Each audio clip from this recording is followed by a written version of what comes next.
E aqui é um ponto interessante que eu quero deixar claro para a gente, que aqui a gente não está falando de pessoas.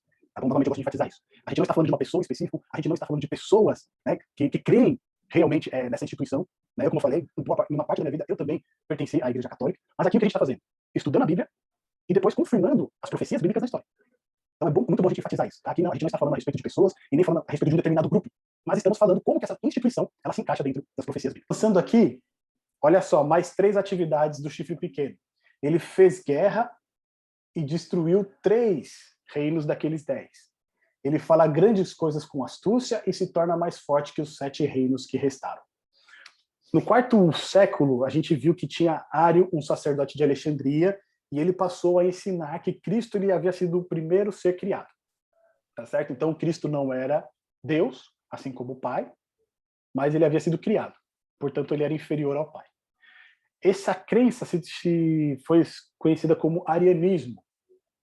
E um ponto interessante é o seguinte, quando Roma ela foi invadida pelas nações bárbaras, que a gente viu, né, esses 10 reinos, eles se converteram ao cristianismo. Só que 4 dessas nações, elas se tornaram arianas na sua crença. Elas se converteram ao cristianismo, mas foram influenciadas por essa ideia de que Jesus Cristo havia sido criado. E isso foi declarado heresia pela Igreja de Roma. No Concílio de Nicéia, em 325, eles condenaram Ário como herege e consideraram seus ensinamentos heresia. Então, o que acontece? Essas 4 tribos, dessas 4 nações que acabaram invadindo Roma, que tomaram o credo ariano, acreditaram nessa crença ariana, o bispo de Roma ele articulou com outros personagens da história para que esses hereges, esses reinos, eles fossem perseguidos. E quando a gente olha na história, em 493, os Érulos, eles foram derrotados pela comissão divina recebida do imperador Zeno de Roma Oriental. Ou seja, o Papa ainda estava submetido ao imperador romano no Oriente. Então o Papa, o bispo de Roma, ele pediu a ajuda de Zeno, que era o imperador de Roma Oriental, e esse então perseguiu os Érulos e derrotaram eles. Depois, os Vândalos, que é mais uma daquelas nações que haviam invadido Roma, eles foram derrotados em 533, na Batalha de Tricamaron. E o último destes reinos, porque os 4 reinos que se tornaram arianos, um se converteu ao cristianismo e abandonou as crenças, mas esses 3 aqui, eles foram perseguidos e foram destruídos. E o último deles, os ostrogodos, eles foram derrotados em 538 por Belisário, incumbido de exterminar a heresia. Justiniano, que era o imperador de Roma Oriental naquela época, ele se encarregou de acabar com a heresia no império.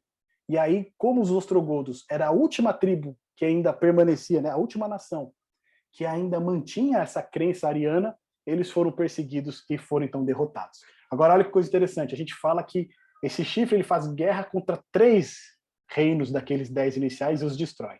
E quando a gente olha na história, foram exatamente essas 3 nações, os Érulos, os Vândalos e os Ostrogodos, que são perseguidos e são destruídos pela influência do bispo de Roma.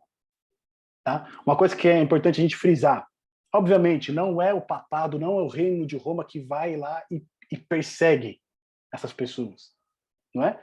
Mas ele usa das suas influências, das suas ligações, para fazer com que o poder secular cumpra o desejo deles. E isso está naquela questão da visão do chifre, que ele fala grandes coisas, com astúcias. Então, ele consegue convencer outros poderes a realizar aquilo que ele deseja. E aí, mais um ponto aqui interessante é o seguinte, Justiniano, que foi imperador de Roma, ele procurou unir Roma Oriental e Ocidental através da religião. E como desejava uma igreja unificada para servir de apoio ao seu governo, Justiniano interveio diversas vezes em questões religiosas. E para manter o apoio do Papa, ele procurou conciliar os ideais monofiscistas com a ortodoxia defendida pela igreja. Então, o Justiniano, que foi um imperador bizantino, um imperador de Roma Oriental, ele queria unir os impérios novamente através da religião. E para isso ele tinha que manter o apoio do Papa. Na Europa Ocidental, aqui é um texto que foi extraído a respeito da Igreja Estatal do Império Romano, ele diz o seguinte, Na Europa Ocidental, por outro lado, a ideia de uma igreja universal ligada ao imperador de Constantinopla foi substituída por outra na qual a sé de Roma era suprema. Ele diz mais, a igreja ocidental passou então a enfatizar o termo católica em sua identidade, uma afirmação da sua universalidade. Então é por volta desse período, dos anos 500, que a igreja de Roma se torna a igreja católica. Porque ela não quer mais se limitar ao Império Romano do Ocidente, mas ela quer abranger o mundo inteiro.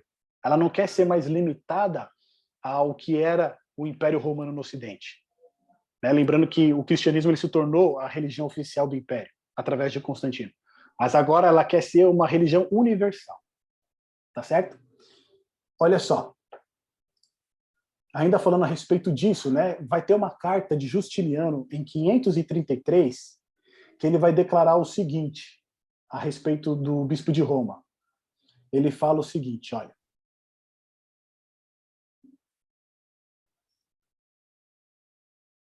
Justiniano vitorioso, pio, feliz, renovado, triunfante, sempre augusto, a João, patriarca e o mais santo arcebispo da justa cidade de Roma, com honra à sé apostólica e à vossa santidade, que sempre tem sido lembrada em nossas orações, tanto agora como anteriormente, e honrando vossa alegria como é próprio no caso de alguém que é considerado como um pai. Nós nos apressamos em fazer ao conhecimento da vossa santidade tudo o que esteja relacionado à condição da igreja, uma vez que sempre tivemos o maior desejo de preservar a unidade da sé apostólica e a condição das santas igrejas de Deus como elas existem no tempo presente, para que permaneçam sem distúrbios ou oposições. Portanto, nós nos empenhamos em unir todos os sacerdotes do Oriente e sujeitá-los à sé da vossa santidade. Então, aqui, Justiniano, o que ele faz? Havia um conflito entre a Igreja do Oriente e a Igreja do Ocidente. Na Igreja do Ocidente, o bispo de Roma, o Papa, ele dominava os demais sacerdotes, mas ele queria ampliar também o seu domínio sobre os sacerdotes do Oriente. E os sacerdotes do Oriente não concordavam com algumas coisas que o bispo de Roma estava fazendo. Então aqui Justiniano, ele tenta juntar a igreja, tanto do Oriente quanto do Ocidente, colocando os sacerdotes do Oriente sobre a sujeição do Papa. E no final dessa carta que ele escreveu, ele diz o seguinte: vós sois o cabeça de todas as santas igrejas, pois nós nos empenharemos de todas as formas, como já mencionado, para aumentar a honra e a autoridade da vossa sé. Então aqui a gente percebe que realmente esse poder ele começa pequeno, ele cresce, ele é diferente dos demais reinos, ele articula para destruir 3 reinos daqueles iniciais, e no final ele se torna mais forte do que os 7 reinos que restaram. Porque a gente vê que ele tem o apoio do imperador de Roma Oriental. Então, avançando mais um pouco, a gente vai ver mais algumas atividades desse chifre pequeno na história, que diz o seguinte: faz guerra contra os santos do Altíssimo e destruirá os santos do Altíssimo. Quando a gente olha para a história, a gente vê principalmente 3 grupos que foram muito perseguidos na Idade Média pela Igreja de Roma. Um primeiro grupo são os valdenses. Diz o seguinte: em 1215, os valdenses foram declarados heréticos e sujeitos a intensa perseguição. O grupo foi quase aniquilado no século XVII. E qual que era o problema dos valdenses? Os valdenses eram um grupo que não se submetia à Igreja de Roma. Eles não se submetiam à autoridade do Papa. E um fato interessante dos valdenses é que eles, diferente do Papa que ocupava, né, a liderança da Igreja e dizia que ocupava aquela cadeira por herança de Pedro, os valdenses, eles conseguiam puxar na sua árvore genealógica a sua origem como grupo até os tempos apostólicos. Né? Os discípulos dos apóstolos, aqueles que participaram junto com os apóstolos de Cristo, os valdenses eles conseguiam puxar a linhagem deles, das suas famílias, até a época apostólica. Ou seja, eles seguiam aquilo que estava escrito na Bíblia, eles não aceitavam uma outra autoridade. Eles copiavam suas próprias Bíblias, né, de próprio punho, eles tinham a sua própria tradução, eles não usavam latim. Os valdenses eram um grupo que habitava ali nos vales da França e depois também no norte da Itália. Então, simplesmente por não se sujeitar à autoridade de Roma, eles começaram a ser perseguidos. E em 1215, no qual oficialmente denunciou os valdenses como uma seita herética. Em 1211, mais de 80 valdenses foram queimados como heréticos em Estrasburgo. Esta ação inaugurou séculos de perseguição que quase exterminou o movimento. E aí a gente vai ter outros massacres. A gente tem o massacre de Merindol em 1545, o massacre na Calábria em 1560, a Páscoa de Piemonte em 1655, onde eles foram obrigados, ou eles assistiam à missa, ou então eles precisariam se retirar das terras.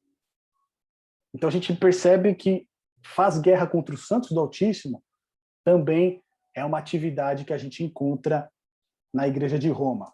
Olha só, depois tiveram os albigenses, né, com o fim de reduzir pela força o catarismo, um movimento religioso qualificado como heresia pela Igreja Católica. E aí a gente percebe uma coisa muito interessante. A gente viu que aqueles 3 primeiros reinos, eles foram exterminados porque eles não concordavam com uma doutrina da Igreja, percebe? Por conta disso, a Igreja declarou eles como heréticos e, através, né, do seu poder, da sua influência, fez com que eles fossem perseguidos e destruídos. É a mesma coisa que a gente vê com esses grupos. Por eles discordarem da doutrina da Igreja, eles são classificados como heresia. E então eles passam a ser perseguidos. Nós temos outro grupo de huguenotes, que eram protestantes franceses, que também foram perseguidos. A gente tem na história relatado a Inquisição, né, ou a Santa Inquisição, que foi um grupo de instituições dentro do sistema jurídico da Igreja Católica Romana, cujo objetivo era combater a heresia, a blasfêmia, a bruxaria e costumes considerados desviantes. Violência, tortura ou a simples ameaça da sua aplicação foram usadas pela Inquisição para extrair confissões dos hereges. Ela começou no século XII na França para combater as dissidências religiosas, em particular em relação aos cátaros, que são os albigenses, e também aos valdenses. Então a gente percebe aqui que essas duas atividades de fazer guerra contra os santos e destruir os santos também foi uma atividade de Roma Papal. Minha amiga, se você gostou desse vídeo, se você foi abençoado por este conteúdo, eu gostaria de convidá-lo a deixar o seu like, fazer o seu comentário e compartilhar esse vídeo também por quem tem interesse por este mesmo assunto. Também não posso deixar de pedir para você se inscrever no nosso canal, para assim você ajudar a divulgar ainda mais o nosso canal para aquelas pessoas que precisam receber esses estudos e também essas mensagens. Que Deus te abençoe.